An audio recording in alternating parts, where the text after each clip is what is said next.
The keys felt heavier than they should have as I stood in front of the dark cafe windows, watching a woman I barely knew press her palm against the glass, like she was saying goodbye to someone who could still hear her. I had come to help her carry out boxes. I did not know that by the end of that night I would understand grief in a way I never had before, and that the words "come upstairs with me" would change how I saw my marriage, my wife's best friend, and myself. My name is Daniel Reyes, and this is the story of the night I helped close down a cafe that meant nothing to me and everything to someone else, and how, in doing so, I found a piece of my own life I did not know was missing. If you believe that kindness still matters in a world that moves too fast to notice pain, if you believe people deserve second chances, even when life has already taken so much from them, then I want you to hit that like button right now. Drop a comment telling me you're watching. Share this with someone who needs a reminder that gentleness is not weakness, and subscribe to this channel. Because we tell these stories every single week, and every subscriber tells us to keep going. Now, let me take you back to where it all began. My wife, Claire, had been business partners with Maya Whitfield for almost 6 years. They had met in a small business networking group back when Claire was trying to get her floral design studio off the ground, and Maya was already 3 years into running her cafe, a narrow, warm little shop called the Amber Spoon, tucked between a laundromat and a bookstore on Maple Street. Claire did the flowers for Maya's tables every week, small mason jars of whatever was blooming, and in exchange, Maya let Claire host her flower arranging workshops in the cafe after closing hours.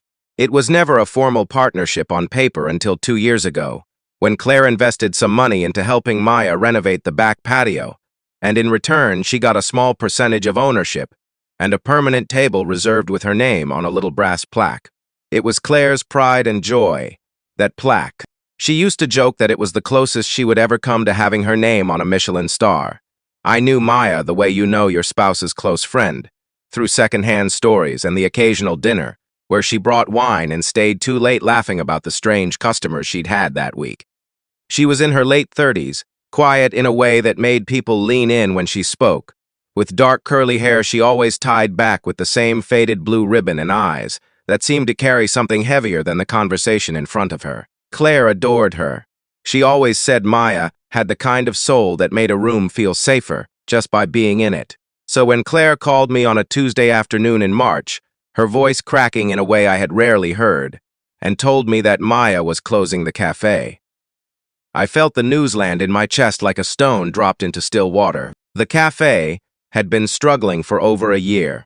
Rent had gone up twice. A chain coffee shop had opened 2 blocks away with prices Maya could never compete with, and the pandemic years had left a debt that never fully healed, just scarred over. Maya had tried everything. She had cut her own salary to nothing. She had sold her car and taken the bus. She had reduced her staff down to 1 part-time worker on weekends, and still the numbers refused to move in her favor. Claire told me Maya had been quietly making the decision for weeks, running the numbers over and over in the back office after closing, hoping some version of the math would come out different. It never did. She needs help closing it down this weekend, Claire told me over the phone, her voice thin. The lease ends Sunday night. She has to have everything out. I have a work trip I cannot get out of. Daniel, could you go help her? Please, I don't want her doing this alone. I said yes before I even understood what I was agreeing to. I pictured an evening of carrying boxes, maybe stacking chairs, handing someone tissues while she cried over a place she built with her own hands. I did not picture what actually happened. That Saturday morning, I drove to Maple Street with a truck bed full of empty boxes and packing tape, expecting to find Maya in the thick of dismantling her life's work, surrounded by movers or friends or family. Instead, when I walked in, the cafe was almost silent. The chairs were still up on the tables from the night before, the espresso machine was cold, and Maya was sitting alone at the corner booth with a mug of coffee she wasn't drinking, staring at the wall, like she was trying to memorize it. She looked up at me and offered a smile that didn't reach her eyes, the kind of smile people give when they are trying to hold themselves together in front of someone else. "You didn't have to come," she said. "I know you have better things to do on a Saturday than help me bury something." I told her that was exactly why I had come, because nobody should have to bury something alone. She laughed a little at that, a small, tired laugh, and gestured toward the back room, where the boxes were waiting. For the first few hours, we worked mostly in silence. I packed dishware while she sorted through paperwork, old receipts, employee schedules from years past, photographs taped to the corkboard behind the counter of regulars who had become friends, of birthdays celebrated at that corner booth, of a wedding proposal that had happened right by the window in the winter of 2019. Every photograph she took down, she looked at for a long moment before setting it gently into a shoebox, as if she were saying a private goodbye to each memory, before allowing herself to move on to the next. I did not know in those early hours how much this cafe actually meant to her, not just as a business, but as something that had kept her alive through a period of her life she rarely spoke about. I would learn that later. For now, I simply worked beside her, filling silence with small talk about Claire, about the weather, about nothing important. Because sometimes the kindest thing you can offer someone in pain is not deep conversation, but simply your steady presence. Around midday, a woman in her 60s walked in, tears already streaming down her face before she even said a word. She introduced herself as Ruth, a widow who had been coming to the Amber Spoon every single morning for 4 years since her husband passed away, because it was the only place, she said, where she didn't feel like she was eating breakfast alone. Maya stood up immediately and hugged her, and I watched the two of them hold each other in the middle of the half-packed cafe, surrounded by boxes and stacked chairs, both crying without shame. Ruth told Maya that this cafe had saved her in ways she never properly thanked her for, that some mornings the only reason she got out of bed was because she knew Maya would ask about her day and actually wait to hear the answer. After Ruth left, Maya sat back down, wiped her face, and told me quietly that this was the part nobody warns you about when you open a small business. You think you are selling coffee and pastries, but really you are building a small ecosystem of human connection. And when it collapses, it is not just your income that disappears. It is the space where dozens of quiet, lonely, hopeful people found a reason to keep showing up to their own lives. I told her that what she built here mattered, that it still mattered even if the building itself was closing, because the moments she created for people like Ruth did not vanish just because the doors were locking. She looked at me for a long moment, like she wanted to believe it, and then went back to packing. As the day stretched into evening, more people came by. A young barista named Theo, who had worked there through college and cried harder than anyone. A local artist who had displayed her paintings on the cafe walls for years, and now stood taking photographs of the empty spots where her work used to hang. A retired teacher who brought a card signed by what seemed like half the neighborhood. Each visit chipped away a little more at Maya's composure, and I found myself watching her carefully, worried that the weight of losing something this loved by so many people was going to break her entirely before the night was through. By 9 inches the evening, the cafe was nearly empty of everything, except the largest furniture, the counter, the built-in shelving, and the boxes stacked near the door waiting for a donation truck. The next morning, Maya stood in the middle of the room, looking at what was left of 6 years of her life, and I saw something shift in her posture, a kind of exhaustion that went beyond the physical. "There is one more room," she said quietly, not looking at me. "Upstairs, my old apartment. I lived above the cafe the first 2 years before I could afford my own place. I still keep some things up there. My father's things, mostly." She paused, and for the first time all day, her voice trembled in a way that made me put down the box in my hands entirely. "Would you come upstairs with me? I don't think I can do that room by myself." I want to pause here and be honest with you, because I know exactly what that sentence sounds like out of context, and I know some of you clicked on this video because of it. But what happened next had nothing to do with anything scandalous, and everything to do with grief, memory, and the kind of vulnerability that changes how you see another human being forever. If you are the kind of person who values that kind of honesty in storytelling, stay with me, because this is where the story truly begins. The stairwell to the upstairs apartment was narrow and dimly lit, lined with photographs I hadn't noticed from the cafe below. Pictures of a younger Maya standing beside an older man with the same dark curly hair and the same tired, kind eyes. At the top of the stairs, she unlocked a door that clearly hadn't been opened in a long time, and the smell of dust and old paper drifted out to meet us. The apartment was small, one room really, with a narrow bed pushed against the wall, a single window overlooking the street below, and stacks of boxes that had clearly been sealed for years. Maya stood in the doorway for a long moment before stepping inside, and I understood, watching her, that we were not here to pack up an apartment. We were here to open something she had kept closed for a very long time. She told me the story slowly, sitting on the edge of the narrow bed while I stood near the window, giving her space but staying close enough that she wouldn't feel alone in the telling. Her father, Samuel, had immigrated from Ethiopia in his 20s with almost nothing, and had worked 3 jobs for over a decade before finally saving enough to open a small coffee shop of his own. A shop that eventually became the Amber Spoon. He had raised Maya alone after her mother passed away, when Maya was only 7, and the cafe had been as much her childhood home as any house ever was.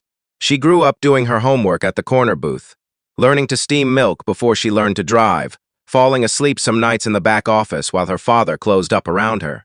When Samuel died of a sudden heart attack 8 years ago, Maya was only 29 years old, unprepared and terrified. But she refused to let the cafe die with him. She moved into the apartment above the shop because she could not afford both rent and the mortgage on the business. And for 2 years she lived here, surrounded by his old ledgers and his handwriting on the recipe cards, trying to keep something alive that felt, some days, like the last living piece of her father. She told me that the boxes stacked around us held nearly everything of his that remained. His reading glasses, a stack of letters he had written, but never sent to relatives back home, a small wooden box of photographs from a country she had never visited, but that lived in her like a phantom memory passed down through his stories. She had not opened most of these boxes since the day she sealed them, because doing so had always felt like admitting he was truly gone, and as long as the cafe was open, as long as she was still making his coffee the way he taught her, some part of her could pretend he was still somehow present in the world. "Closing this place," she said, her voice barely above a whisper, "feels like losing him twice." I did not know what to say to that.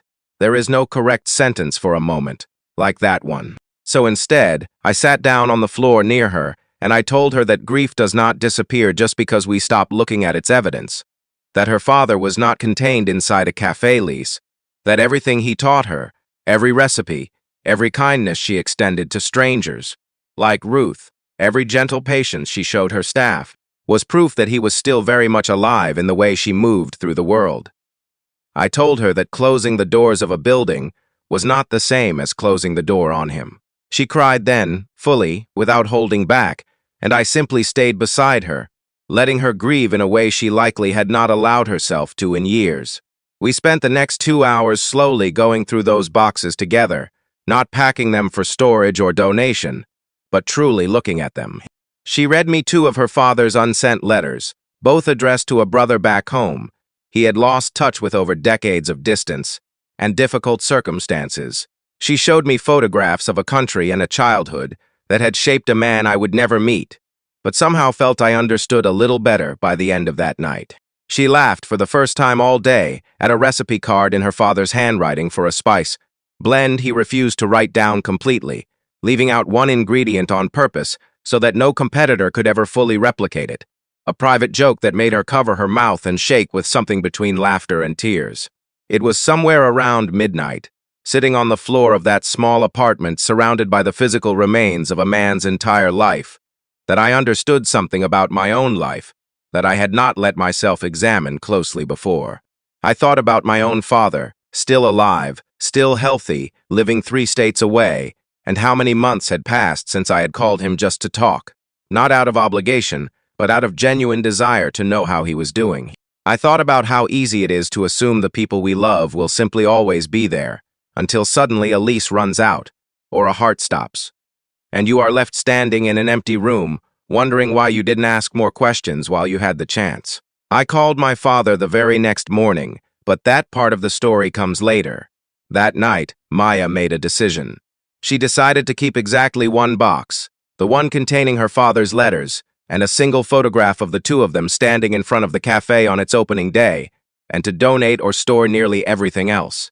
She said she finally understood, sitting there with me, that holding onto boxes in a dark apartment was not the same as honoring her father's memory.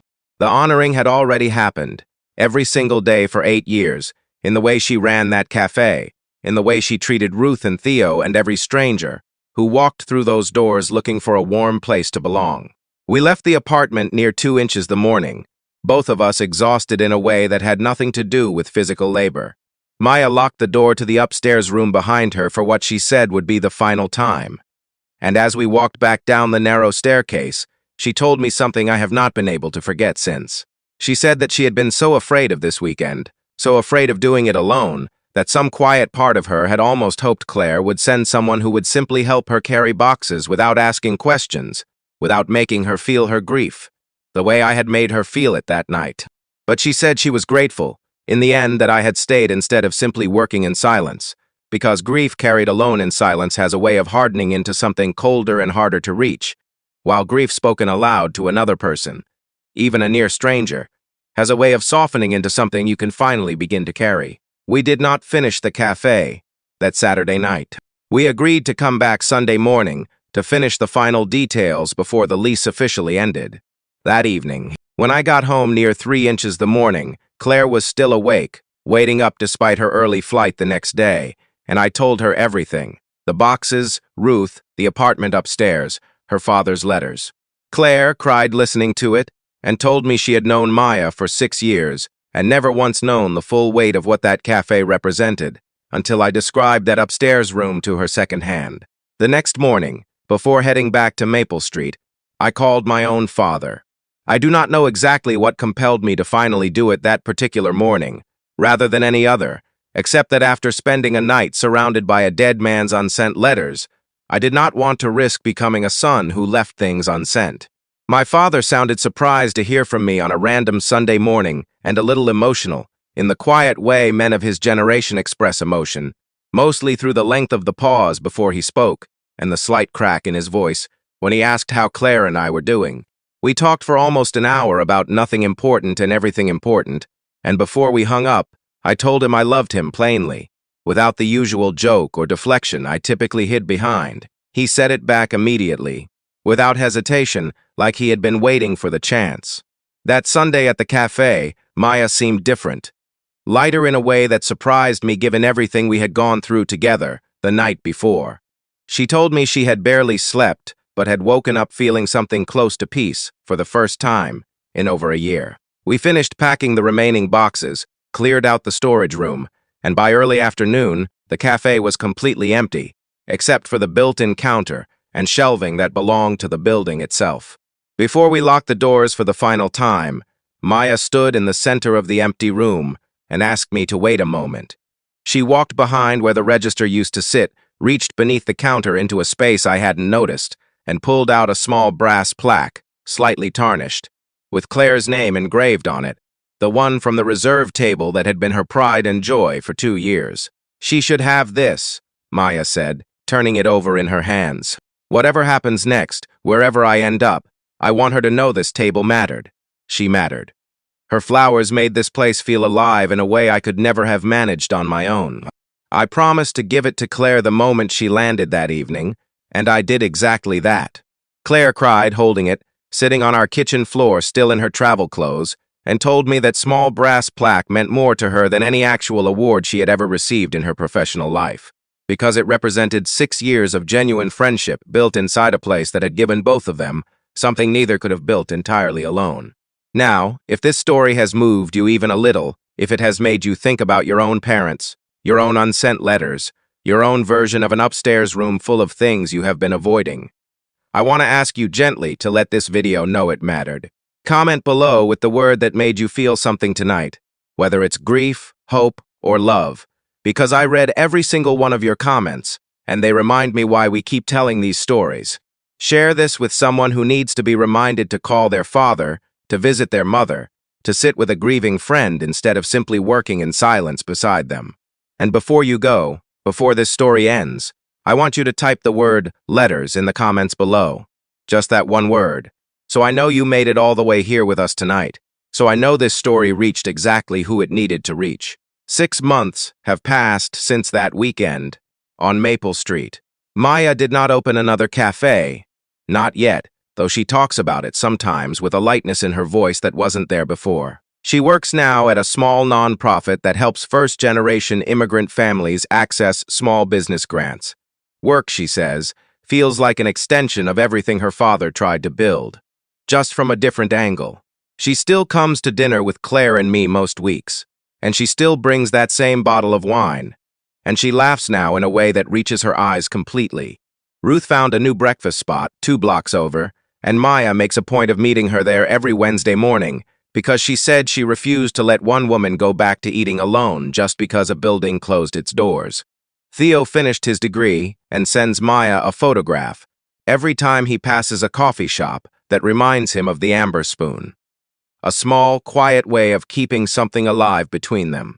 As for me, I call my father every single Sunday now without fail, a habit that started the morning after I sat on the floor of a dead man's apartment and understood, fully, how quickly the people we love become memories instead of presents.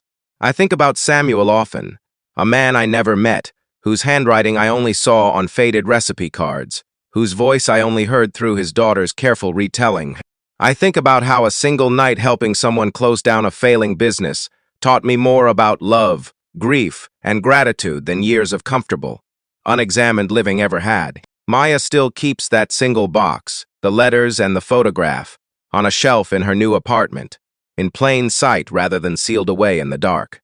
She told me recently that she finally opened one of those unsent letters fully, read every word meant for an uncle she has since managed to track down and reconnect with overseas. A relationship her father never got to have, but one she is now slowly building in his place. She said, it felt like closing one door had somehow opened another she never expected to find.